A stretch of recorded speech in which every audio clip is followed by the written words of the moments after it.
Bismillahirrahmanirrahim. Assalamualaikum warahmatullahi wabarakatuh.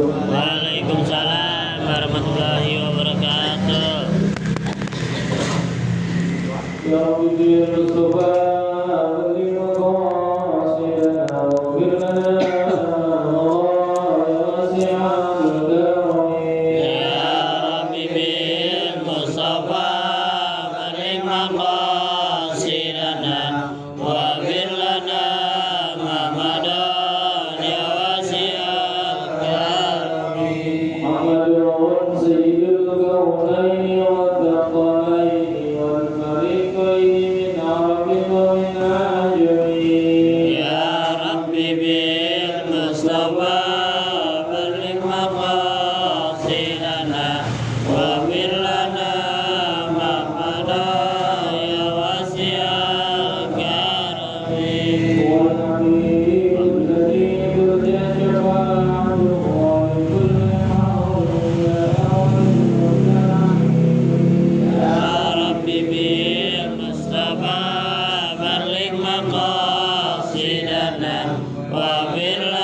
Alhamdulillah, kita panjatkan puji syukur kepada Allah Subhanahu wa taala atas limpahnya malam hari ini. Kita berwajah kembali di tempat yang mulia dalam rangka menjalankan kewajiban kita dalam bulan ini. Kita duduk tiga bersama membaca surah Al-Isri. Zikir kami berkahwin dengan apa yang kita baca. Allah berikan berkah kepada kita mudah-mudahan mereka mampu segala dosa-dosanya. Maafkan Islamnya itu boleh kita Allah kita hadir istiqomah. Allah berikan kekuatan iman dan Islam. Allah berikan kemudahan segala urusan kita. Amin. Rezeki kita. Amin. Mudah-mudahan hajat-hajat kita dikabul oleh Allah Subhanahu wa taala. Amin.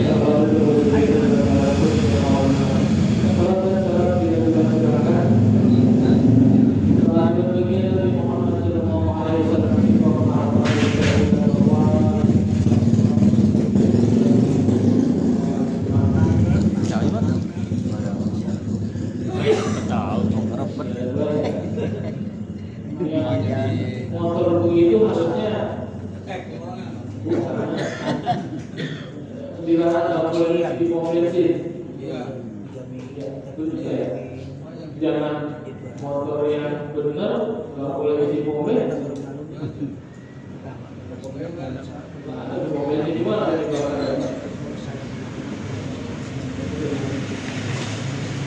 Jangan Bismillahirrahmanirrahim.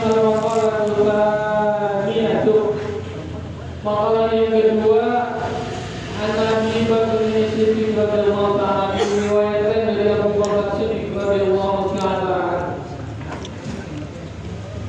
Ba'asun satu dua bisa hasil 3 perkara yang tidak bisa diraih dengan 3 perkara yang lain. Ayat salah sufi solid satu lagu bisa hasil di asyiah, yaitu 3 perkara ini langsung lagu bisa hasil di asyiah. Gak bisa dicari, diusahakan dengan 3 yang lain. Apa 3 hal tersebut? Ini menjadi bagian keseharian kita. Al-ghina bil guna. Menurut Abu Bakar Siddiq radhiyallahu anhu, al-ghina bil guna. Jadi orang kaya itu tidak cukup, tidak mungkin dan tidak akan terjadi bil guna kalau dengan hanya ngelamun doang. Ya, pagi hari kita duduk ngelamun, kayaknya enak, kesel ya. Lagi duduk begini, lagi ngopi, lagi ngerokok, ada yang ngasih duit tiap hari 5 juta. Ya, enak ya. Wah, kayaknya kalau saya jadi ini loh, saya beli hotel.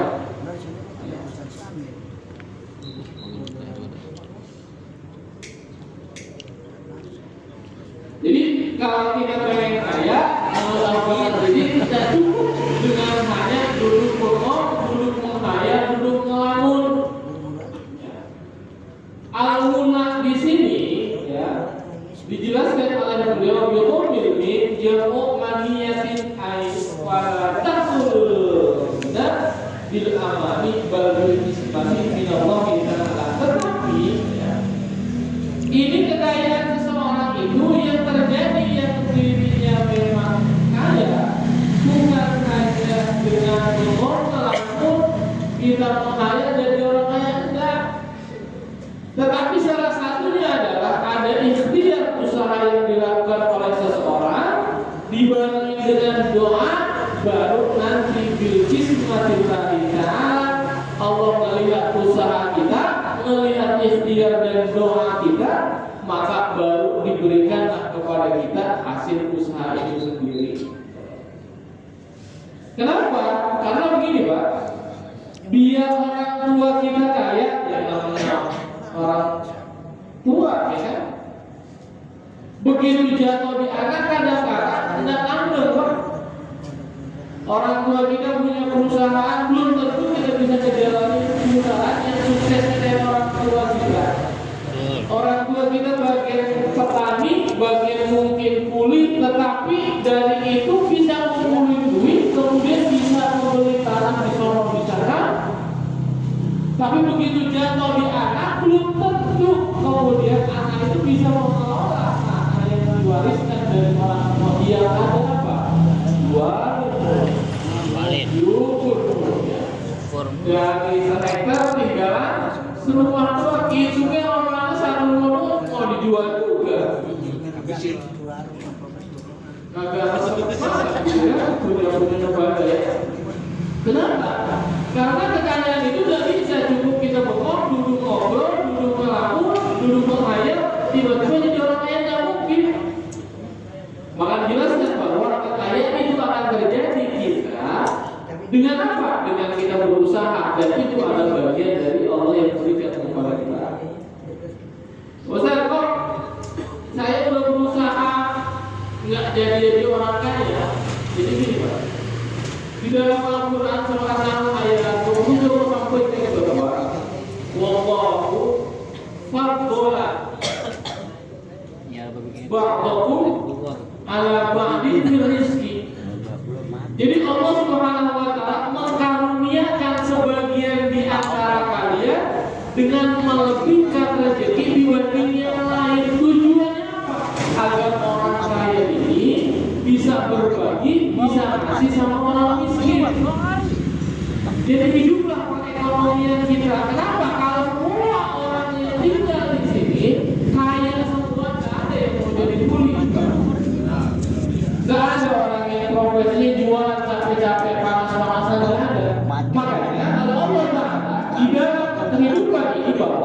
Allah mengaruniakan rezeki kepada yang lain lebih banyak, ada sebagian juga yang Allah berikan kalau rezeki yang pas-pasan bahkan kurang. Maka dengan itu kemudian hiduplah perekonomian orang yang rezekinya banyak, diharapkan kata Allah Ta'ala untuk memberi kepada mereka yang rezekinya kurang. Maka betullah jadilah ini sebuah amal jariah, amal sedekah yang dilakukan oleh seseorang. Ya.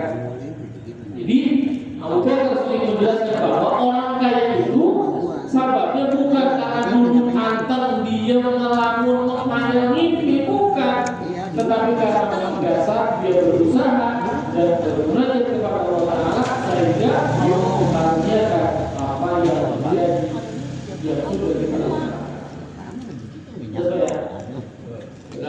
Jadi kalau kita punya duit dulu kerja, dulu usaha. Apalagi kita anaknya tak sekolah, dulu ngelamun, ya kan? Kata siapa mau bayar, ya sekolah kita. Gitu. Jangankan berbicara buat anak sekolah, buat makan dewek juga kalau kita duduk ngomong ngelamun, banyak kasih. Ya, makanya penjelasan seperti itu apabila kita ingin memperoleh, kita harus berusaha dengan cara semua. Baru kita dapat. Itu. Jadi kalau pengen kaya, tak mungkin dapat hanya dengan melamun, mengkaya dan sebagainya. Wasyabaku billahi, fala yasulu syabaku billahi sya'ri bil hidayah wa nafumi. Yang kedua adalah asyabab, masa muda. Orang dia kelihatan muda itu billahi dengan nyemir rambut. Jadi kalau orang sudah tua, proses masa mudanya kan secara otomatis akan hilang. Salah satunya yang kelihatan orang yang muda-muda ini adalah dengan tubuhnya rambut uban.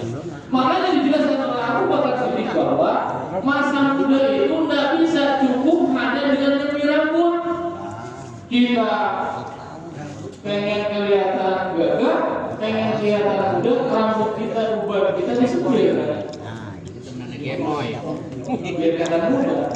Makanya dijelaskan bahwa kalau yang sudah tidak mungkin masa muda itu akan diperoleh dan didapatkan hanya dengan menyemir rambut kita dengan bermacam-macam warna, mau hijau, mau hitam, kalau udah tua maka pakai selimut.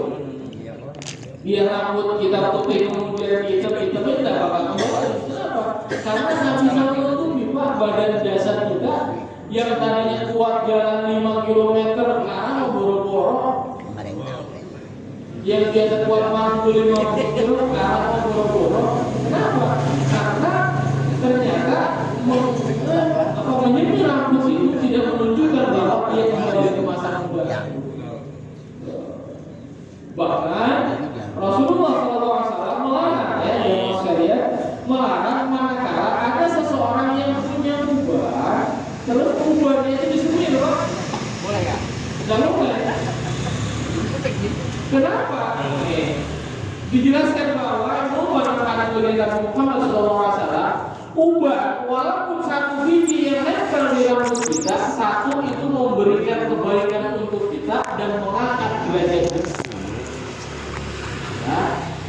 Tetapi sisi lainnya bahwa uban ini kata baginda Nabi, maka ketika rambut seseorang itu yang tadinya putih berubah jadi yang tadinya hitam berubah jadi putih jadi uban, maka kata baginda Nabi itu akan menjadi nur, akan menjadi cahaya manakala nanti di yaumul qiyamah. Makanya ada sahabat yang nanya, ya Rasul, saya melihat tetangga saya tiap hari ubannya cabutin sama anaknya. Kan ini gini Pak ya? Dia lagi tolong sini.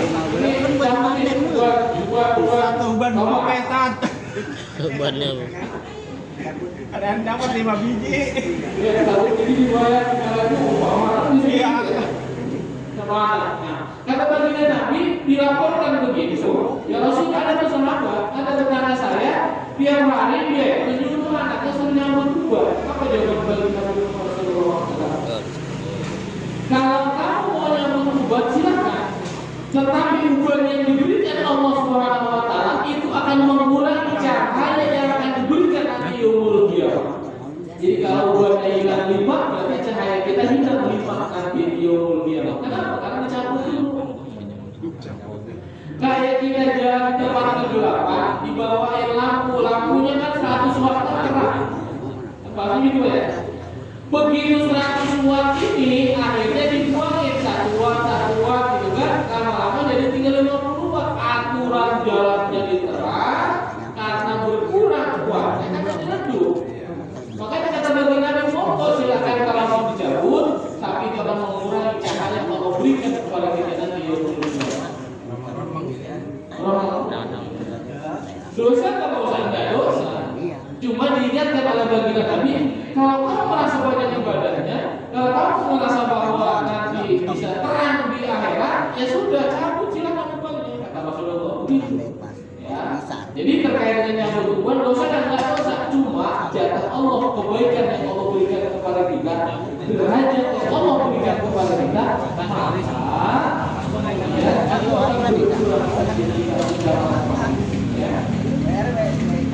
tapi kalau begitu mau terkait di sini, boleh kan?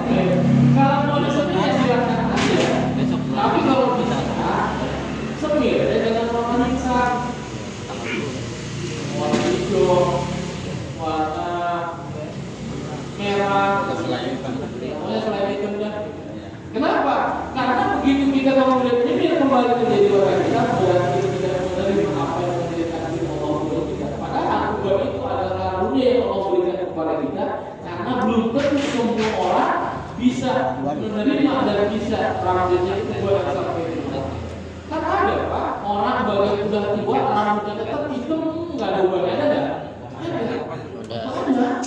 Makanya uban itu sebuah keistimewaan yang Allah berikan kepada orang tersebut.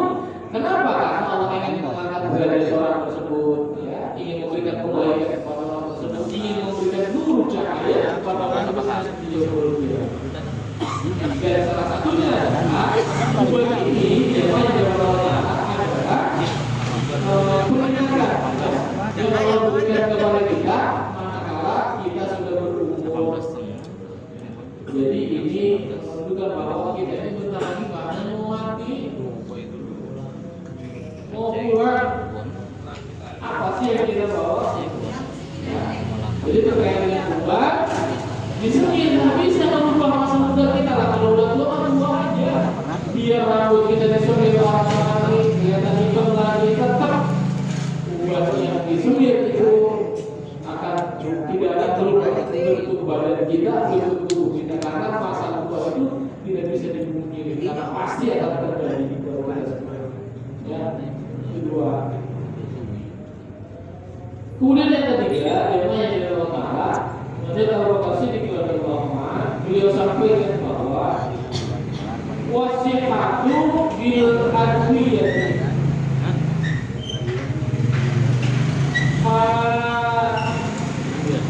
tahsul sehatu binafsil adwiyah wal bisyifa billahi ta'ala. Yang ketiga adalah ketika kita sehat, orang jadi sehat itu tidak melulu ya bil adwiyah dengan obat yang terminum. Iya. Ya, ingat bahwa yang memberikan kita sehat itu bukan obat yang kita minum. Kenapa? Banyak orang yang berobat rumah A, B, C, D, minum obat bermacam-macam, tetap aja sakit-sakit juga. Makanya beliau ingatkan kepada kita bahwa sehat itu walau tahsul sehat itu binafsil adwiyah, maka tidak mungkin sehat ini terjadi hanya semata karena obat, tetapi bisyifatillah ta'ala, tetapi karena diberikan kesehatan oleh Allah. Jadi memberikan sehat itu bukan obat. Obat hanya sebagai wasilah, obat sebagai perantara, sehingga agar kita berikhtiar berusaha. Karena begitu kita sakit kepala, umpama puyeng, kepala 7 keliling, minum obat paramek umpama, belum tentu sembuh. Minum ganti boleh, tidak sembuh juga. Pas minum aspirin bisa. Bukan orang-orang gila. Hilang nyawanya. Iya nih, aspirin itu manjur obatnya. Bukan aspirin yang manjur bukan. Tetapi Allah ngasih cobaan kepada kita, ngasih apa namanya ikhtiar kepada kita sejauh mana usaha kita. Kayak kita berobat ke rumah sakit ini, oh nggak sembuh pindah rumah sakit lagi, nggak sembuh begitu rumah sakit yang satu lagi sembuh, gitu kan? Maka sebetulnya Allah lagi ngasih kita cobaan ujian sejauh mana usaha kesabaran kita, masalah kita dikasih sakit. Jadi yang menentukan itu bukan obat.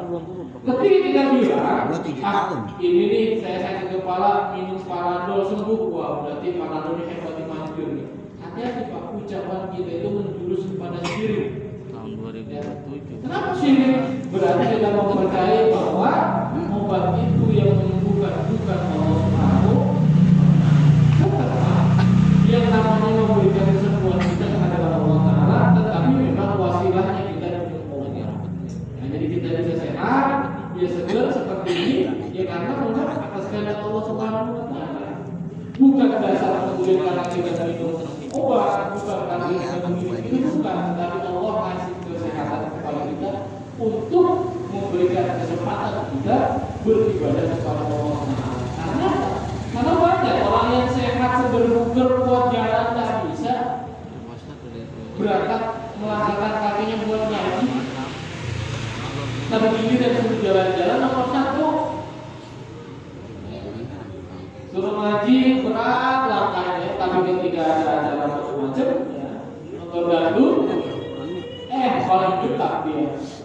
Ya, makanya Allah kasih kesehatan kepada kita sebetulnya itu adalah Allah kita. Kita betul tapi melaksanakan apa yang Allah berikan kepada kita, kita bisa dari apa itu. Jangan sampai begitu kita sakit baru nyesel. Apalagi begitu kita udah nggak ada, begitu nggak ada umur, begitu meninggal dunia, ya Allah, dulu saya lagi sehat, pengen saya ngaji. Kalau kau kasih kesempatan saya bisa hidup, biar saya pengen sholat bangsa 2 rakaat. Kalau saya dikasih kesehatan, kalau saya dikasih umur panjang, ya Allah, kalau kita udah mati, kan begitu Pak. Pengen kita bersedekah. Kenapa? Karena penyesalan itu datangnya nanti belakangan. Kalau kita udah tua, gitu kan, kalau ada kesempatan buat ibadah, kesempatan buat ngaji, makanya mumpung kita lagi sehat, mumpung kita lagi ada umur, ayo kita manfaatkan sisa usia kita ini untuk mendekatkan diri beribadah kepada Allah Subhanahu wa Ta'ala. Ya, mudah-mudahan bermanfaat. Makanya kalau kita pengen kaya, kembali lagi kita tidak sebatas hanya ngelamun. Proses kaya ini berarti kita itu capek, butuh kerja, kecuali kita punya Ya tuyul.